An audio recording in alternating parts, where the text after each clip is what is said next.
जी हाँ दोस्तों, नमस्कार। आपका हमारे इस न्यूज चैनल P7 कड़क न्यूज पर स्वागत है।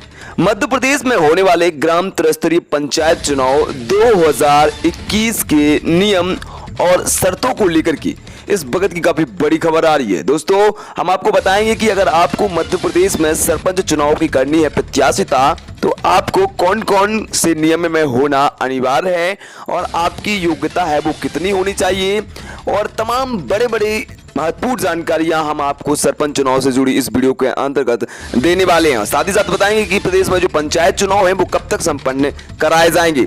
तो चलिए दोस्तों, हम बढ़ते हैं सबसे बड़ी खबर की ओर। दोस्तों, आप कमेंट बॉक्स के माध्यम से अपनी महत्वपूर्ण राय दीजिएगा और बताइएगा कि मध्य प्रदेश के साथ साथ भारत के अन्य राज्यों में भी सरपंच, जिला पंचायत, जनपद और तमाम जो चुनाव हैं वो ईवीएम मशीन से ना होकर के बैलेट पेपर से होने चाहिए। अगर आप चाहते हैं तो वीडियो को लाइक जरूर कीजिएगा और अपनी राय कमेंट बॉक्स में भी दीजिएगा। तो चलिए दोस्तों, बढ़ते हैं इस बड़ी खबर की ओर और बताते हैं कि मध्य प्रदेश में सरपंच चुनाव लड़ने वाले प्रत्याशियों के लिए किन नियमों में पास होना अनिवार्य है और योग्यता और नियम और शर्तें क्या क्या लागू होती हैं। दोस्तों, सबसे बड़ा और जरूरी जो पॉइंट है और जो बात है वो है कि मध्य प्रदेश में सरपंच चुनाव लड़ने के लिए प्रत्याशी की जो योग्यता है वो कितनी हो, यानी कि कितनी पास रखी गई है। दोस्तों, हम आपकी जानकारी के लिए महत्वपूर्ण बात बता दें कि विगत दिनों से और विगत सालों से, जो है कि एक साल लगभग जब कमलनाथ की सरकार मध्य प्रदेश में थी, तब यह सोशल मीडिया पे अफवाहें फैलाई जाने लगी कि प्रदेश में अब जो पंचायत के चुनाव हैं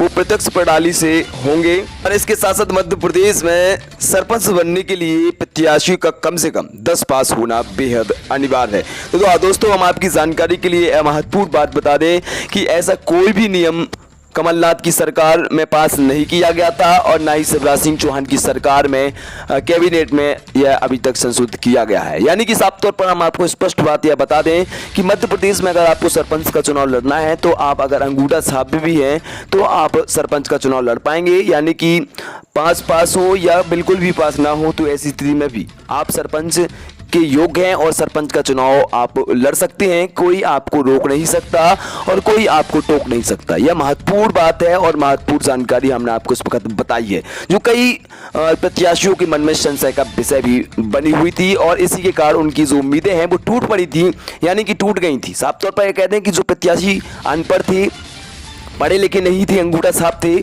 उनकी उम्मीदें सरपंच बनने की टूट चुकी थी। लेकिन हम आपको इस वक्त बड़ी खबर बता दें कि कुछ ही दिनों के बाद मध्य प्रदेश में जो पंचायत के चुनाव वो संपन्न होने वाले हैं। लेकिन बड़ी बात यह है कि मध्य प्रदेश में अगर आपको सरपंच का चुनाव लड़ना है तो आप अनपढ़ हो चाहे अंगूठा छाप हो, तब भी आप सरपंच का चुनाव आमतौर पर सभी के सामने लड़ सकते हैं। दोस्तों, सबसे दूसरी बड़ी महत्वपूर्ण नियम कि क्या आपके अगर 2 से ज्यादा बच्चे हैं तो क्या आप सरपंच का फॉर्म नहीं डाल पाएंगे, क्या आपका फॉर्म रिजेक्ट हो जाएगा। तो दोस्तों, हम आपकी जानकारी के लिए महत्वपूर्ण बात बता दें कि अगर आपके 2 से ज्यादा बच्चे हैं तो भी आप मध्य प्रदेश में सरपंच चुनाव लड़ने के योग्य हैं और आपको कोई भी नहीं रोक सकता। तो आप अफवाहों पर बिल्कुल भी ध्यान ना दें। अगर आप कैसी भी स्थिति में हैं, लेकिन सबसे बड़ी बात यह है कि अगर आप मध्य प्रदेश के मूल निवासी हैं, जिस ग्राम से आपको सरपंच का चुनाव लड़ना है वहां के निवासी हैं, वोटर सूची में उस गांव में आपका नाम है, तो आप बेझिझक और आमतौर पर वहां पर अपनी प्रत्याशिता कर सकते हैं। कोई भी नागरिक इस हक से वंचित नहीं रह सकता अगर आपको उनको जो है कि सरपंच का चुनाव लड़ना है। तो दोस्तों, हमने आपको इस वक्त काफी बड़ी 2 महत्वपूर्ण बातें बताई कि अगर आपको सरपंच का चुनाव लड़ना है तो आप अनपढ़ और अंगूठा छाप के तौर पर भी लड़ सकते हैं। किसी प्रकार की कोई योग्यता नहीं है, ना ही कोई नियम मध्य प्रदेश में लागू किया गया है। प्रदेश में दोस्तों पंचायत चुनाव की खबरों में आपके लिए आज बस इतना ही। वीडियो अच्छा लगा तो वीडियो को लाइक कीजिएगा। चैनल पर अगर पहली बार हैं तो चैनल को ध्यान से जरूर सब्सक्राइब कीजिएगा। इसके साथ साथ कमेंट बॉक्स के माध्यम से आप अपनी राय जरूर दीजिएगा और बताइएगा कि क्या आपको लगता है कि मध्य प्रदेश में सरपंच चुनाव लड़ने की कोई योग्यता होनी चाहिए, 10 पास, 12 पास या 5 पास या 8 पास। कमेंट अवश्य कीजिएगा, आपका कमेंट बेहद जरूर रहेगा। आप सभी का बहुत बहुत धन्यवाद। चैनल पर अगर पहली बार तो चैनल को ध्यान से जरूर सब्सक्राइब कीजिएगा। शुक्रिया दोस्तों, धन्यवाद।